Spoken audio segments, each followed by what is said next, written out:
recording this, so you will see that the meeting is being recorded. And that will mean that anyone who has not been able to tune in tonight will get to listen to this in the future. It also means, however, that remember when you're talking, this is going to be a recording and your voice and your questions are going to be retained. Before we get going, then let me thank Mae-Jean Daniels, Mary Bloodworth, Judy Berman, who make this possible. They do the coordination, the publicity, the registration, all of those things that make Village Voices run. Thank you very, very much. If you're going to think that you're going to forget a question during our talk tonight, please use the chat. And Mary Bloodworth and I will monitor the chat while our guest is talking, and we'll make sure that we get to those questions during the Q&A. So please do feel free to use the chat freely as we go through the evening. Now, let me also say that next month, we're having Toby Meyer talk. She's a history professor at Johns Hopkins, and she's going to be talking with us about how the Chinese today view their history. A very important topic as we see China flex its muscles on the world stage. And then in June, we'll have Kevin Mallinson, who is going to be talking with us about what it's like to be a person in a profession which is usually gender specific to a different gender. And that will be our Gay Pride Month event. And then we'll take a holiday for July and August and be back together in September. Now tonight we have with us Charles Downey, who many of you will know as the music critic for the Classical Review, Washington Classical Review, which he was a founder of or co-founder of in 2016, and he is the lead critic. And we all make sure that we read what he has to say about performances in our city. He has a undergraduate degree in piano from Michigan State. Michigan is his home state. And an MA and PhD in musicology from Catholic University here, with specializations in Gregorian chant and French Baroque opera. And he has just gotten back from leading a tour in Greece on art history and music. So we're very grateful that he got back, the airlines cooperated, and he is awake, having had jet lag for the past couple of days. He also does teaching. He performs in several Washington churches. He does freelance work for the Washingtonian, for Washington Post. And so we're grateful to have him here tonight to talk with us about what he thinks is the future of classical music in Washington and in our society. So it's over to you, Charles. Yeah, thank you so much for that. And thank you for inviting me. Good evening, everyone. So I was asked to sort of talk about what life is like as a critic, what is criticism, and also where I think classical music is going in our city. So I'll sort of pose this as some questions and then try to answer them as we go along. So the first question was, how does one get to be a critic? And perhaps it's better to ask, how did one get to be a critic? I don't know if we're living in a post-critical age now. I have the feeling that a lot of people don't really seem to care to read criticism anymore. That maybe it's a sort of bygone thing. We rely more on, crowdsourced reviews, Rotten Tomatoes style percentages that are based on quick reflections made by who knows who it might be. Could be bots, could be friends of the creators of the work, it could be people who worship that particular franchise or who loathe it, and none of whom are necessarily impartial or truthful. And at least for myself, when I look at those sort of online amalgamations trying to judge if I think something is going to be worth looking into, I have no real trust that such ratings tell me anything useful about how I might enjoy something. So as I see it anyway, the advantage of what a critic does, even though it's often reviled, critics are sort of the butt of a lot of jokes. The advantage of a critic in the old sense was that this was a person who had seen or listened to thousands of performances or read thousands of books. And I'm reminded of an episode in Don Quixote where there's a conversation between someone who has seen about 3 plays in his lifetime and thinks that they are all the most amazing work that he's ever seen. And then there's a critic or a theater professional who has seen thousands of plays and thinks that almost all of the plays are rubbish. And this is kind of, I think, a good way of seeing the critical point of view. I think, in terms of classical music concerts, most performances at a professional level are going to be enjoyable to just about everyone. But the critic, their job is to distinguish between performances that are merely good, those that are very good, that are excellent, and then the very few that are really defining moments in life.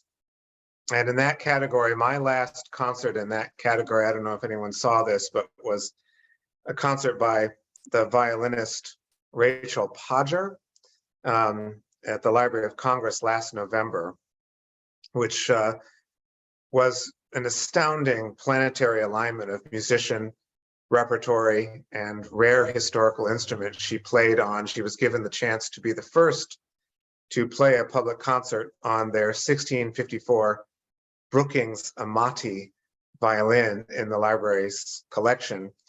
And that was the debut of that particular violin after it had been retrofitted to its Baroque state. And of course, Rachel Podger was the perfect person to play that instrument on its maiden voyage.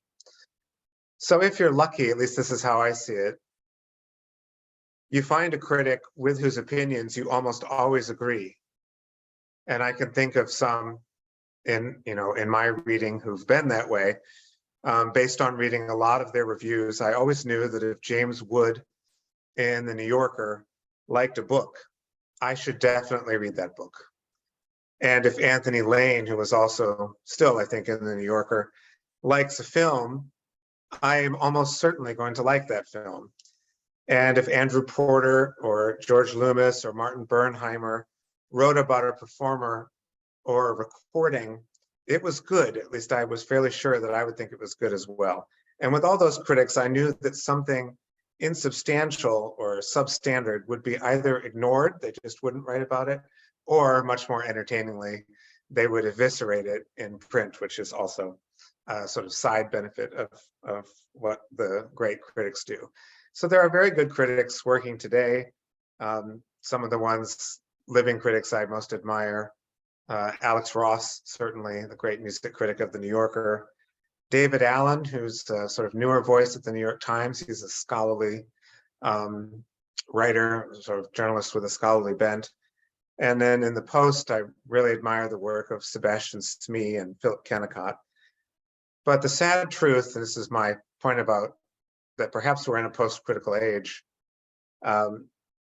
few papers really give space regularly to criticism, or at least fewer and fewer and less space. And this is especially true in classical music and opera, and that includes the Washington Post, which just recently fired its dance critic, the superlative Sarah Kaufman, and no longer assigns classical music reviews to freelance writers.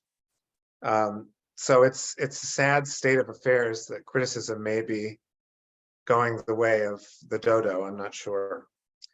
So specifically, how did I become a critic was another question to ponder, and it was fun to think about exactly how it happened. So as mentioned, I did undergraduate studies at Michigan State as a piano major, and then came to Washington, D.C. In the 1990s to complete graduate studies at Catholic University, and I've lived on Capitol Hill, this wonderful neighborhood that we all love since 1993. And I always loved listening to concerts. And so I got interested in writing reviews about them in graduate school. And of course, at that time, the model was that you started to try to get reviews printed in a small local paper. So my first reviews were published by the Montgomery County Gazette when I was in graduate school in the 1990s. Please don't look those up. They're terrible. And then in the early 2000s, everything changed. And I'm sure we're all familiar with this, but this is how it happened. The publishing landscape changed dramatically with the advent of the internet and blogging and online magazines and other digital media. So in 2003, I started a blog, if you remember what those were. They're still around, I guess, but this blog was called Ion Arts, and it was one of the first to be recognized as sort of on the same footing as traditional media. I was the first blogger to be treated as a credentialed reviewer at the Santa Fe Opera, for example. And then I became classical music correspondent for the wonderful local news site DCist, which went away for a few years, and now I'm sure you're all aware is back as the local arm, sort of local news arm for WAMU, the radio station. The era of the blog, I have to say, now seems rather quaint in the age of Twitter and other sort of shorter social media. This was the time when people actually read sort of longer pieces that were published every day. And now everything is, how do they say it, too long, didn't read. And Twitter even seems kind of long-winded in today's social media environment, but social media preferences, I'm sure, change every few years. So that blog buzz with Ion Arts was enough to launch me into writing for some more traditional publications. As mentioned, I was a freelancer for the Washington Post from 2008 to 2020 for the Washingtonian and other publications, and then helped launch Washington Classical Review.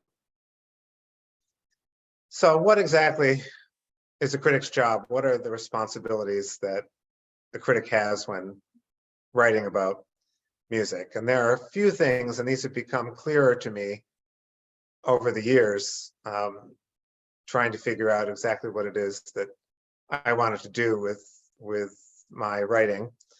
The first, of course, the critic's most obvious job is to make a judgment, and in a very high stakes way and under deadline. So I think that this was best summed up by one of my favorite movies, which was Almost Famous, if you remember that movie. In it, the rock critic Lester Bangs, who's portrayed so memorably by Philip Seymour Hoffman, said that a critic, as he put it, will make his name by being honest and unmerciful. And it's a very good summation of what is the critic's main responsibility, which is to make an honest and unflinching judgment about what he hears. Music is perhaps the most subjective of the arts. Without reference to anything visual or language-based that might elucidate its meaning, music speaks its language directly to the ear of the individual listener, each of whom understands it and reacts to it in his own way. Anyone, of course, can make a judgment call. We all do, all the time. I like this, I don't like that. The critic makes the same judgment calls about a performance, about a new piece of music, about the decisions a performer makes, or what a whole entity does when announcing a new season or program. But unlike most people, the critic hears 10 to maybe 100 times more performances than the average listener. Of course, not all listeners are the average listener. So between concerts I review and those I attend, which I do even when not reviewing, to try to get as full a picture of music in the Washington area as I can, I estimate that I hear somewhere between 150 to 200 performances in a year. I listen to an absurd number of recordings to prepare myself. to hear those performances, to compare interpretations, to hear the latest work of a performer and keep my finger on the pulse of what's coming out in new recordings each month. And that little encounter I mentioned in Don Quixote comes to mind again. The experience of that work is what really informs a critic's judgment, which is the most obvious responsibility that he has. Actually, when you listen to so much music, not everything one hears, you realize, is really all that great. And it's important to say so when it is not. All right, so other than making a judgment, I think the second important responsibility for a critic is didactic, it's teaching. And criticism cannot really only be about assessment. And I think if it is, it devolves into something that's not as valuable. But I come at this from a sort of academic viewpoint because of my background. As I just mentioned, my master's and PhD were in musicology. That's the fancy term for the academic study of music history. And musicologists in the last 40 years or so have taken strong stands on embracing what we call public musicology. And the work of music historians, according to this theory, should not be only for the specialists. It should not be, as it too often is, hidden away in scholarly journals and dense biographies written in abstruse language, hard for the layman to understand. And journalism and criticism, as scholars see it, are the way to make the research they do available to the average person. So a review can also be an opportunity to teach the reader about the music, using terms about meter or tonality or form, incorporating new research findings, or quoting astute observations by the leading scholars in the field. And some editors think of this background information as getting too far into the weeds, as it were, but a little public musicology in a review is a powerful thing. So some examples as I was thinking of this came to mind. Last month, I reviewed a concert by the French harpsichordist Justin Taylor. And that program was expertly curated by the artist. Taylor is a very intelligent and thoughtful performer. So it was a combination of Bach's keyboard transcriptions of Italian concertos with some of the Italian concertos from Bach's own pen. And this provided a chance in the review to explore when Bach became infatuated with Italian concertos and how the scores became available to him through his employer who bought them in Amsterdam. It was also a chance to go into some of the technical details of how a harpsichordist makes different sounds on the instrument. The harpsichord, of course, has the reputation of being less sensitive and responsive than the pianoforte that eventually replaced it, but it's actually capable of considerable subtlety. How can a performer bring those things out? Another example that came to mind is that recent scholarship can provide some really powerful, profound insights on pieces that listeners thought they knew. This was certainly the case with the National Philharmonic's performance of Handel's Messiah this past December. And of course, Handel's Messiah gets performed every year. 20 different groups do it every December.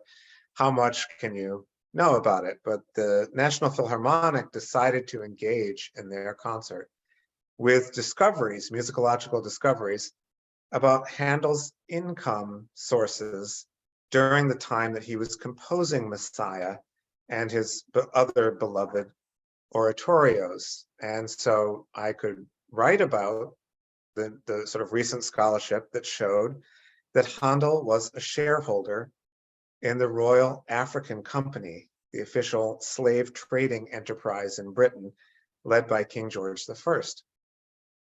Handel followed the lead of his patron, the Duke of Chandos, by investing in the company, which transported enslaved people from Africa to English colonies in the Americas. When he sold his shares in the company, the profits helped fund his oratorio enterprise. Although the research had been out there for a few years at that point, I was surprised by how many people, even musicians, were shocked to read about it in my article and learn about it. So it was a great thought-provoking thing that ensemble did, to ask the question, to sort of recontextualize Handel's life in terms of that discovery. Sometimes public musicology, in this case, involves sleuthing, detecting things in a performance that are surprising or rare. Last summer, as an example, the Hungarian pianist Denis Varjon played a recital for the Candlelight Concert Society, that wonderful little series in Columbia, Maryland. And that recital included Schumann's Fantasy in C major. This is a very virtuosic piece, if you know it, that a lot of pianists play to establish their technical bona fides.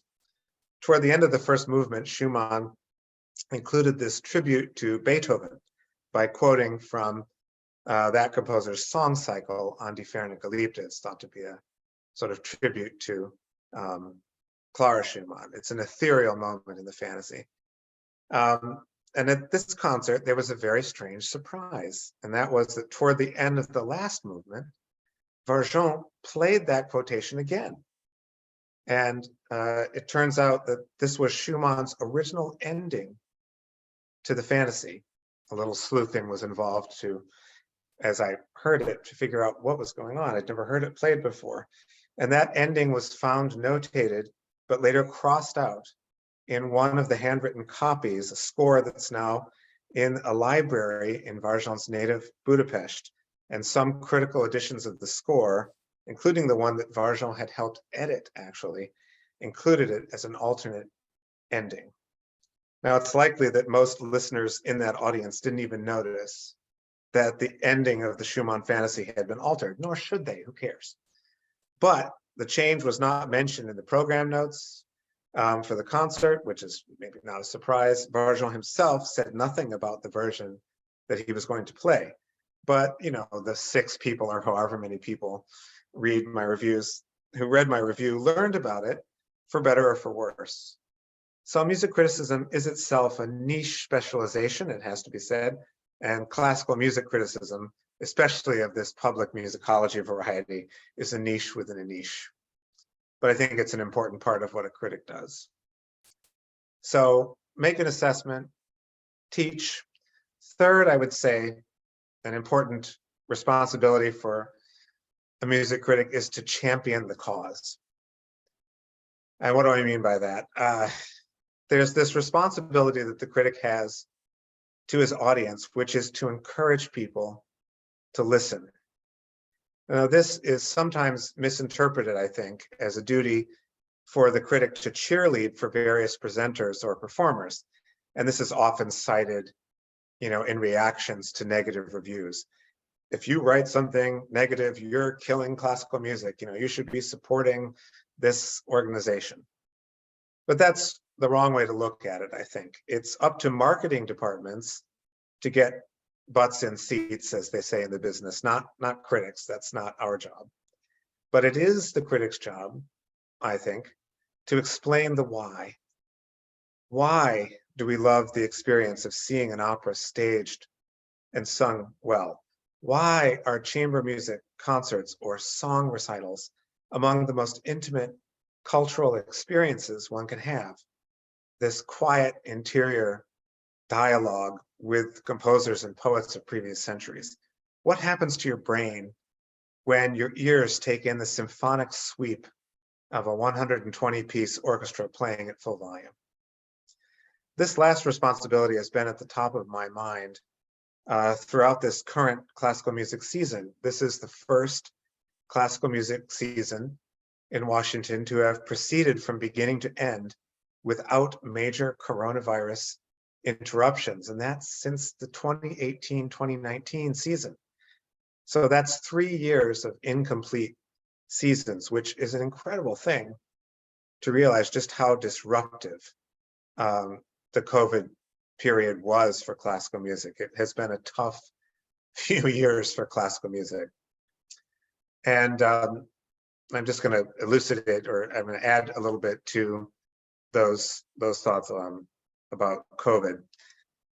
So of course, it goes back to December 2019, when we had the first news of this illness that came out of, that was being reported in Wuhan. And by that following February, it had an official name, and the World Health Organization had declared it a public health emergency in January 2020. But at that point, it seemed like a distant threat to most of us still.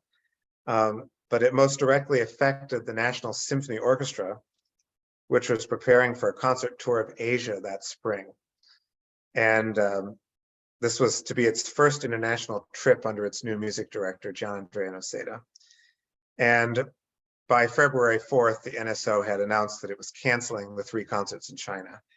Now, at that point, the State Department travel restrictions did not yet extend to other countries. So the NSO was proceeding as if they were still going to give the concert scheduled for Japan in March. But by late February, it was forced to cancel the rest of its tour as the coronavirus spread across Japan as well. And so as it turned out, Washington audiences had an exclusive opportunity to hear the music that John Andrea Noceda had planned to perform in China and Japan for his last 2 programs before the pandemic locked down Washington. Noceda led some of the pieces he had slated for that tour. As the announcements increased about the spread of the coronavirus, few knew that the first COVID-19 case had already been confirmed in Washington, D.C. And among those infected by the Aries patient 0 would be a number of local musicians. This is an unusual angle from my point of view. And this was, if you remember, in March of 2020, it was a clergyman, a Reverend Timothy Cole, who was the first confirmed COVID-19 case in the District of Columbia. He was the rector, I think still is the rector of Christ Church in Georgetown. Thomas P. Smith, the organist and choir master at that parish, was one among the church's staff and congregation who subsequently tested positive for the coronavirus. And that cluster of cases at Christ Church led to the first citywide lockdown. I interviewed him, Thomas Smith, the choir master at Christ Church, for a piece about COVID-19's impact on Washington musicians. This was a few months after he'd become an early statistic in the pandemic. He recalled the day before he was diagnosed, when he knew that something was really wrong. And now, of course, looking back at this, it's incredible to think about it. But he told me that he was eating a slice of pizza with a colleague, and he remembered commenting to his colleague, "I can't taste this pizza. It's very strange. I don't know what's happening." And of course, at that point, the medical community had not yet really figured out that the loss of smell and taste was often a telltale symptom of this new virus. Smith led a 12-voice professional choir there at Christ Church, which went on leave because all in-person services were suspended. And then he started to have 4 singers at a time come in to record hymns for online services. Most musicians in Washington regularly cross paths with one another at various gigs, and it could have been prime territory for the virus to spread. Smith spread it to his choir members, and some of them became sick after their last service together. Happily, the area shutdown limited, apparently, the number of cases among musicians. Those NSO concerts, the rehearsals for the Asian tour that never happened, were among the very last live concerts that I reviewed for months after the DC government announced the citywide lockdown. The Kennedy Center, after the WHO declared COVID-19 a pandemic, the Kennedy Center announced that it would close to visitors until further notice. All public performances and events were canceled for the rest of the month of March. These actions followed the declaration of a public health emergency by Mayor Bowser, which requested that all non-essential mass gatherings be postponed or canceled. And it's funny to look back at now, but initially they thought this will end by the end of March. It should be passed. So there was nothing really to do but to keep track of the cancellations on the Washington Classical Review concert calendar. This was really an extraordinary moment. When the city shut down, there were no concerts to hear, and thus no work for critics. There were only those ghastly online videos, if you remember those, with musicians in little boxes playing in their apartments, engineered together, playing to a click track, a perversion really of the spontaneity of live performance. Don't get me wrong, we were happy to have music in any form at that point. So there was nothing to review, yet there was this huge story to be reported on in those months. Something that I learned is also a responsibility of a critic in times of crisis like this, which is to report the extraordinary things that can happen. Help came in the form of a small business recovery micro grant from the DC government, and that little stipend supported a series of articles that I wrote for Washington Classical Review during the lockdown period. The shutdown quickly affected even the area's elite performers. As I said, the Kennedy Center shut down, informing the musicians of the National Symphony Orchestra that their April 3rd paychecks would be their last for the foreseeable future. And that decision came, unfortunately, just hours after Congress passed a pandemic relief that awarded a controversial $25 million to the Kennedy Center. That rankled many in the musicians union, the coincidence of the two things. The Washington Post reported that the NSO would not be paid again until the COVID-19 pandemic abated. The musicians filed a grievance about what they saw as a violation of their contract. Unfortunately for the NSO musicians, the Kennedy Center reversed course on its much criticized plan to furlough NSO musicians. If the members of the NSO were reeling, the freelancers and gig musicians further down the food chain were scrambling just to stay afloat. I spoke to many local musicians that summer to see how they were faring. The late Ed Goldstein, principal tuba player of the Annapolis Symphony Orchestra for over 40 years, who had recently retired, suddenly got sick at the end of March. He described sleeping 20 out of 24 hours a day, losing his sense of smell and taste, losing a great amount of lung capacity, a big problem for a tuba player, and overall muscle strength. I went from 4 to 10 gigs a week to 0, he told me. Since March 21st, I have picked up my tuba to play 3 times, twice to play Happy Birthday on a Zoom call to a friend, once to see if it still all works. Although he had booked some gigs for that fall, he didn't really see them actually happening. I've gone from a comfortable income to nothing, he concluded.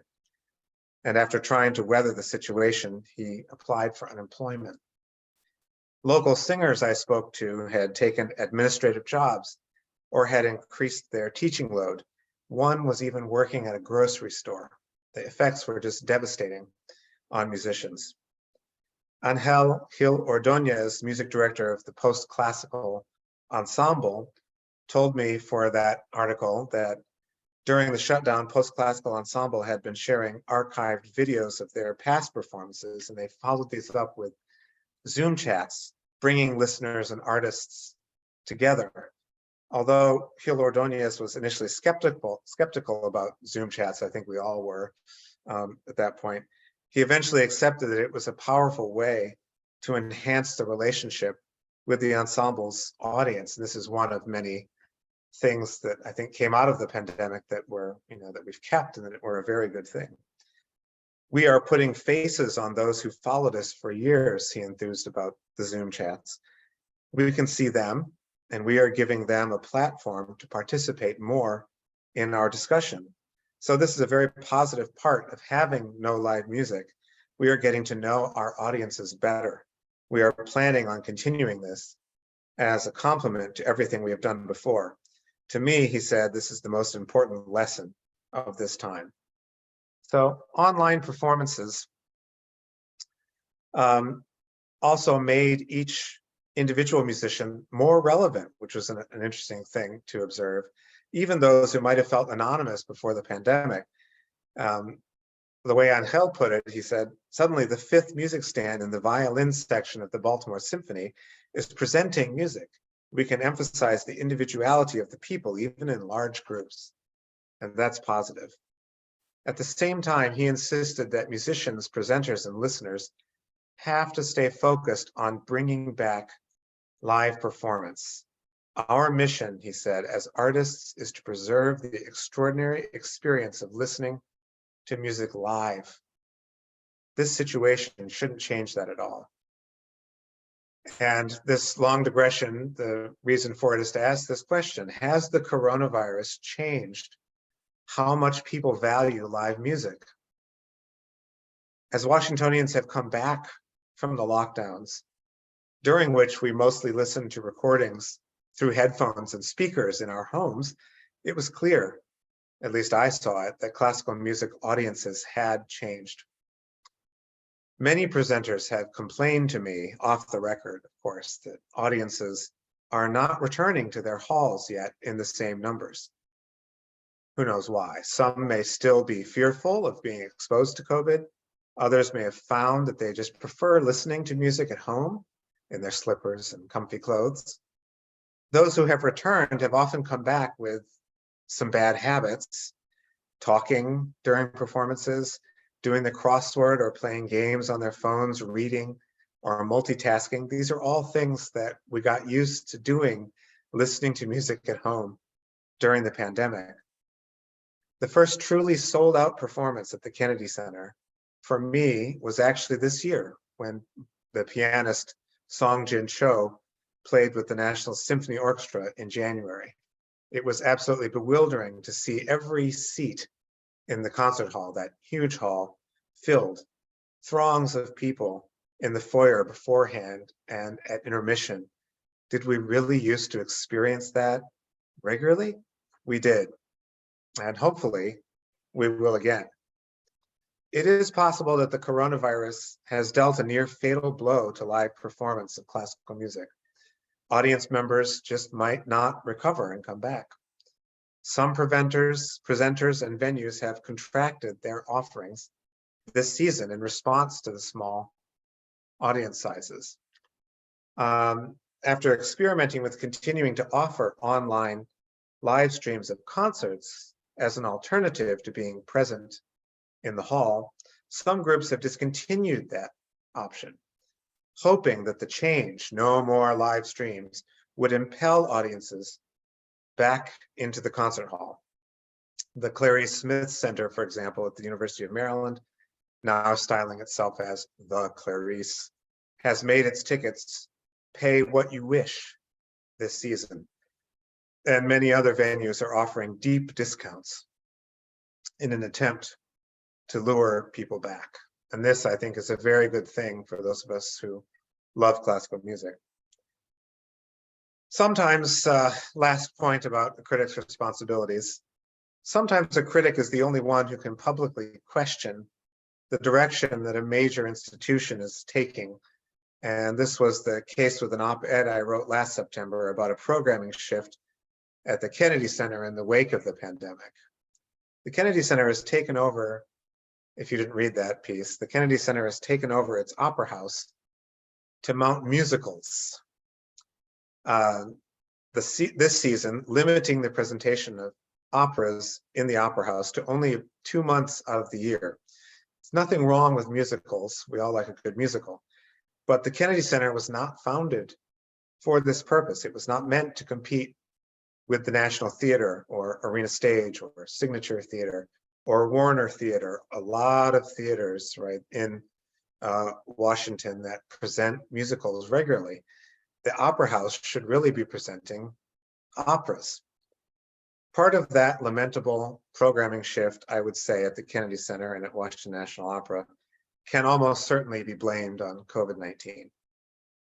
The season announced for 2020 to 2021 at Washington National Opera was going to feature the company's first production of Nixon in China, that wonderful 20th century masterpiece of John Adams, and their first staging of Mussorgsky's Boris Godunov in more than 20 years. Uncertainty about the future has put off such ambitious projects, at least for now. Of course, classical music has always been dying. It's a regular joke that this is the one true thing that you can always say about classical music is that it's dead or it's in the process of dying. Like most beloved art forms, the adherents of classical music, at least since the time of Josquin des Prez, back in the Renaissance, always believe that the golden age has come and gone. Classical music is dead is a trope that has appeared regularly over the centuries, and it's not just classical music. If I may go back to Almost Famous again, Lester Bangs tells the budding rock writer, teenage William Miller, it's just a shame you missed out on rock and roll, kid. It's over, over. But you got here just in time for the death rattle, the last gasp. And some people think that that's true of classical music. But if my review schedule and the pace, dizzying pace of new recording releases that are coming into my inbox every day is any indication, in spite of all these challenges, classical music is still definitely alive and kicking. Thank you very much for your indulgence and listening. And I think I'll hand it over to Trudy. If there are questions, I'm happy to carry on the discussion. Well, thank you so much, Charles. That was wonderful. That was exactly what I wanted to know about what you do and what you think you're doing. Thank you, Trudy. The question in the chat is, what's your definition of classical music today? How do you ring fence it? It's a very good question. It's not easy to define, and that's why a lot of writers have advocated trying to get rid of it and instead talk about music in terms of the instruments that produce it or the harmonic style or anything like that. I mean, roughly speaking, we think of classical music as, coming from that classical period, and in the late 1700s, early 1800s, or music that is written for those kinds of instrumental combinations and genres. So it's not a very good definition. I guess the best definition is, you know it when you hear it. But I think certainly now most musicologists and most critics and writers want to talk about music more than necessarily classical music. And I think that there's value in that as well. But I do think that in terms of the sorts of ensembles and voices that it takes to produce this kind of music, that may be the most useful distinction, to talk about symphonic or orchestral music or chamber music with acoustic instruments. But of course, modern music that we consider classical music uses modern instruments. It uses electronic instruments and computer produced sounds and all sorts of different things. So classical music, I suppose, is as boundless as any other art form. I see Peter Russell nodding away on that remark. Let me see if I can bring him into this conversation. Then Sheridan will come to you. Peter, were you agreeing with Charles on the definition?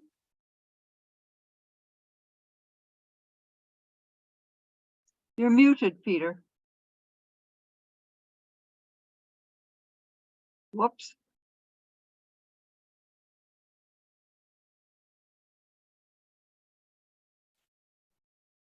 Sorry, I didn't realize that I was muted. Yes, I was agreeing. I think that Charles answered that in as articulate and graceful a fashion as a person possibly can. It's a tricky question as to what constitutes classical and what doesn't. And yeah, when he was talking about that, I was thinking about how we have a production of Nixon in China going on right now in Paris, and John Adams, who wrote it, absolutely composed for classically trained voices, but to be amplified. So where do you draw the line? I don't know. I know it when I see it. That's that's the default definition. Yeah, thank you, Peter. Yeah, speaking of Adams, I'm kind of looking forward to the In series is doing a little very rarely performed Adams piece this month, which I don't know all that much about. I'm kind of hoping to catch it, called I Was Looking at the Ceiling and Then I Saw the Sky. Are you planning to see that, Peter? I am. I'm seeing it on Sunday, the 23rd, I think it is. Mm-hmm. I saw it That's in Pittsburgh back in 2008, Oh, I think. oh. You do get around, Peter. Okay, let's go to Sheridan, who had her Mhm. hand up. Yeah. Thank you so much for continuing to review classical music, like my beloved Washington Concert Opera, but also Peter's Vocal Arts and Mm. Ryan Brown's Opera Lafayette.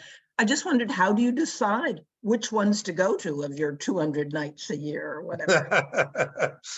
Yes, this was the advantage of being a blogger, was that I just went to the things that I wanted to go see. But of course, the disadvantage of blogging is that you don't have an editor, and all writers know that having an editor is an absolutely invaluable thing. So, I work as the associate editor, I work with our editor to make assignments and decide where to go. But there are certainly lots of different ways, things you look at when you're trying to decide what to review. I, of course, want to have a representation, a sort of cross section of the different kinds of music. So as much as we can include vocal music and instrumental music, and early music and contemporary music, and large scale pieces and very small scale kinds of pieces, the sort of most popular things, and my favorite, the most delightfully obscure things. And if we can get all of that in each month, then I consider it to be a success. Mm-hmm. When you're looking at whether there is a demise in interest in classical music, how does the crossover phenomenon come into this? I mean, we see classical opera singers now singing pop. Does this attract people to opera, to serious vocal music, or does it just say, well, that's where it's all going? That's a good question. I don't know if there's ever been a scientific study to try to determine that. I think that would be very interesting. My feeling is that any exposure that brings people to the sound of an orchestra, or the sound of acoustic instruments, or the sound of operatic voices is a good thing. And maybe some of those people will go to an NSO Pops concert because Natalie Merchant is being backed by the National Symphony, and then they'll decide, yes, I'm going to buy some tickets to Bruckner Ninth. I kind of doubt that that's the case, but maybe, who knows? I don't know. But in any case, just being able to get the National Symphony Orchestra in the ears of people so that more Washingtonians know that there is a National Symphony Orchestra, I think that's what makes it important.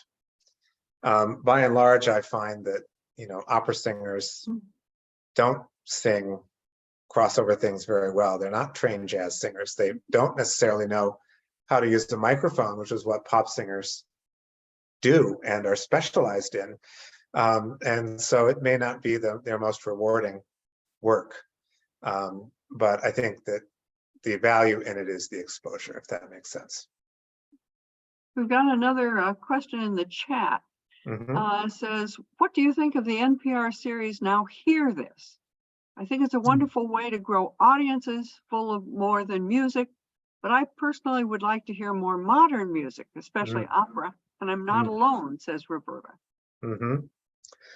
I am a big supporter of NPR and PBS, and I think, again, that the more exposure that's possible. I also love the show on NPR, From the Top, which features young performers, and I think that that's a really important way for young people maybe to see that classical music is not just for people, with hair this color, but actually can be something that's exciting to young people as well. And I know myself, when I got interested in studying music as a high school student, it was because of performances that I saw on PBS and music that I heard on NPR. So I think they're all wonderful programs. But yes, I think if there is an issue, on public radio, it's that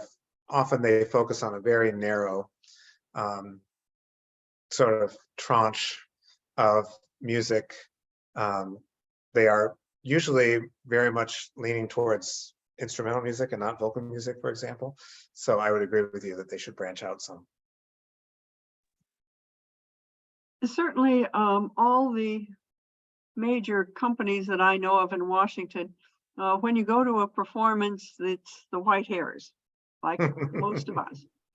And obviously, the companies are very aware of that and are trying to entice younger audiences to come in. How well do you think we're doing in Washington, trying to bring in the non-white hairs? Well, I think that there's been a lot more progress in that area in recent years. And I think one of the major, some of the major impediments are the cost sometimes, although, rock and roll concerts are often much more expensive than most classical performances, but there's this perception, I think, that classical music is so expensive. And we're very lucky in Washington that we have a lot of free concerts, especially here on the Hill with the Library of Congress and with series like Sacred Music on the Hill at St. Peter's, which is great. But the Kennedy Center, for example, in recent years has a program for the Washington Opera. Washington National Opera has a program for young listeners. And some of my students have taken advantage of those things. And I give them, periodically, I give them codes, that the box office sends me. And, they tell me that they've gone to hear something at the Kennedy Center. And it's a very exciting thing for them to realize that that is out there and that they can go to it. And if you can make it affordable for them, I think they will go. We have schools of music, music students at most of the universities in the area. Why are they not more of a presence in concerts? And I think they just need to have these sorts of really discounted ticket programs made more available to them. Peter Russell, is that your impression also, that we would get more at, say, vocal arts if there was encouragement from the colleges and universities that are teaching music?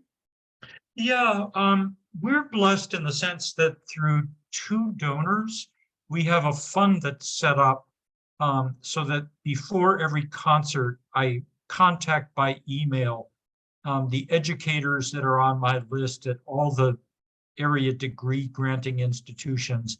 And I'm very flexible with the 12 cap of free student tickets that we make available through this fund for each of our concerts, meaning if 15 or more students respond to Larry Brownlee on March the 26th, I say, yep, we still have tickets available. Y'all come.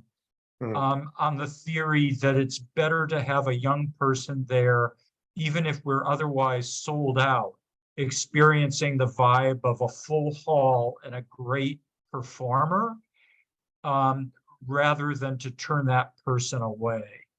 But sometimes you literally can't even give it away. That's the frustrating. And We have another question, Gary. Thank you very much. It was a wonderful production. Thank you. I have a question. John Mosseri, in his book, The War on Music, I don't know if you've read it, I assume you have. has a theory that the reason people don't like modern music is it sounds terrible. Do I get to plead the fifth because I've known John since I was 18 years old? And I was wondering if you what your opinions are on that. I mean, I have to say some modern music really strains my ears, and other modern music I love. So it's funny. I think that I always look at the question of contemporary music through the lens of a music historian, and studying lots and lots of Baroque operas and sort of learning about the history of the Royal Academy of Music that presented most of these big operas in the 17th and 18th centuries in France. When you look at those histories of the works that were presented, probably 90% of the works were failures. And they had a couple of performances and were never heard again. And a very, very small percentage of those things have made it to today. Now, some of the works that were failures when they were premiered later became huge successes. So it's not always a sure bet, but I think that, if you've read Nicholas Slonimsky's marvelous book, The Lexicon of Musical Invective, you get this wonderful perspective on, people have always hated new music, and people have always thought that new music sounded horrible and ugly. So, you find people with these reviews of Beethoven's Fifth Symphony saying it's cacophony and the devil made it, and it's all these wonderful things. And it's very similar to the way that people hear contemporary music now. So I think, when you listen to new music, I think you have to keep that number in mind, which is that most of the pieces that are new that I have to review and offer an opinion on, most of them are not going to last, at least if we take history as a guide. But you have to give each one a shot, and you can't have the possibility of discovering something that's really remarkable if you don't take that chance and listen to lots of new things. So bring on the new music, I say, even if it is, not going to end up being something that I enjoy in the end. Well, with that, I want to thank you very much, Charles, for a wonderful evening of criticism and discussion of music and talking about things that we all want to attend more of now that COVID is over. Let me remind the audience too that on May 9th, that's a Tuesday, we will have Toby Meyer talking with us about how China views its history. So with that, thanks again, Charles. It's been a wonderful evening. And I'll put in a final plug for Washington Classical Review. You should be reading it every day. Thank you so much, everyone. Good night. Thank you. Good night. Thank you.